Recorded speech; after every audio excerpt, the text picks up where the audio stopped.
AI is a 5-layer cake. Let's just always simplify. It's not quite this simplistic, but let's simplify AI into a 5-layer cake. Energy, chips, infrastructure, models, and applications. Okay? And let's handicap it across from bottom to top. At the lowest level, energy, China has twice the amount of energy we have as a nation. I want to ask about that. Twice as much energy as we have as a nation, and our economy is larger than theirs. Makes no sense to me. We also know that one of the most important initiatives, one of the most important policies of this administration, and there was the first thing that President Trump said to me when we met, is, listen, we need to reindustrialize America. We need to onshore manufacturing again. We need to help America make things again. It's going to create jobs. That part of the economy has been offshored and completely gutted the United States. We need to bring that back, and he needs my help to do so.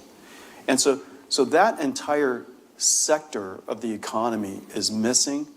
And however, without energy, how do we build chip plants, computer system plants, and these AI data centers? We call them AI factories. We're building simultaneously 3 different types of factories in the United States: chip factories, supercomputer factories, and AI factories. They all require energy, every single one of them. Yeah. And so on the one hand, we want to reindustrialize the United States. How do you do that without energy? And so the fact that we vilified energy for so long, President Trump sticking his neck out and taking it on the chin and helping the country realize that energy is necessary for our growth is one of the greatest things he's done right off the bat. And so now, at the energy level, back to that stack, we're 50%, and they're growing straight up. We're kind of flat right now. And so, number 1, energy. Number 2, chips. We're generations ahead. We are generations ahead on chips, and I think everybody recognizes that. Number 3, infrastructure. If you want to build a data center here in the United States, from breaking ground to standing up a AI supercomputer is probably about 3 years. They can build a hospital in a weekend. That's a real challenge. And so at the infrastructure layer, their velocity of building things, because they are builders, their velocity of building things is extraordinarily high. Now, really quickly on chips, we're several generations ahead, but don't be complacent. Remember, semiconductors is a manufacturing process. Anybody who thinks China can't manufacture is missing a big idea. But China discounts energy costs for a chip company by 50%. That's right. They provide free transportation for employees to come out to the factory. That's right. I mean, you can't do that. I mean, our energy cost is more expensive than theirs in the first place. Absolutely. And then they discounted 50%. And so we're probably call it 4 to 8 times the cost. Yeah. So tell me, how do you feel about this great competition with China? I mean, the government is putting enormous resources underneath their champion. We don't do that in this country. How do you feel about that? Well, before I get there, don't let me not answer that question. I'm dying to answer it. But let me handicap the next 2 layers.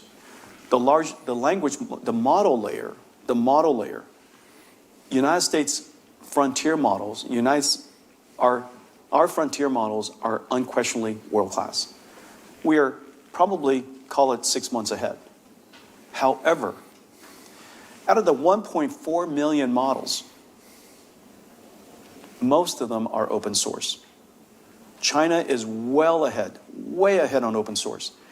Now, the reason why open source is so important is because without open source, startups can't thrive, university researchers can't do research, you can't teach AI, scientists can't use AI.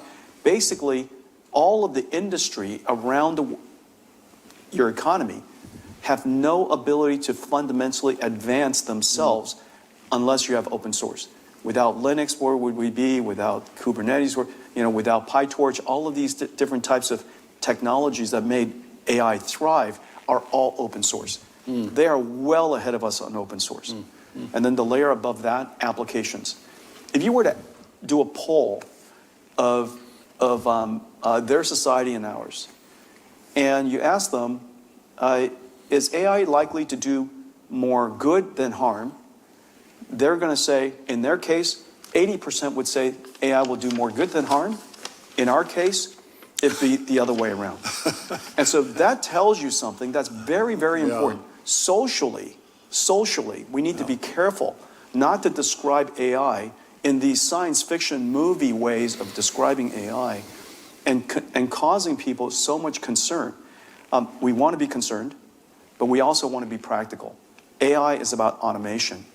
And that area, I think that we need to be careful not to fall behind in the application and the diffusion of AI, because in the end, whoever applies the technology first and most wins that industrial revolution.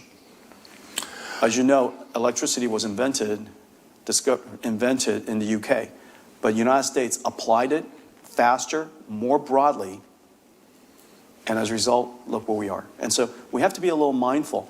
And so anyways, I just handicapped that stack, okay? Yeah. And I don't think it's important when you're looking at AI not to see it as a holistic thing. It's really not about ChatGPT versus DeepSeek. You have to look at it across all of the stacks and across all of the industries. Does that make sense? It's a little bit more complicated than one simple answer.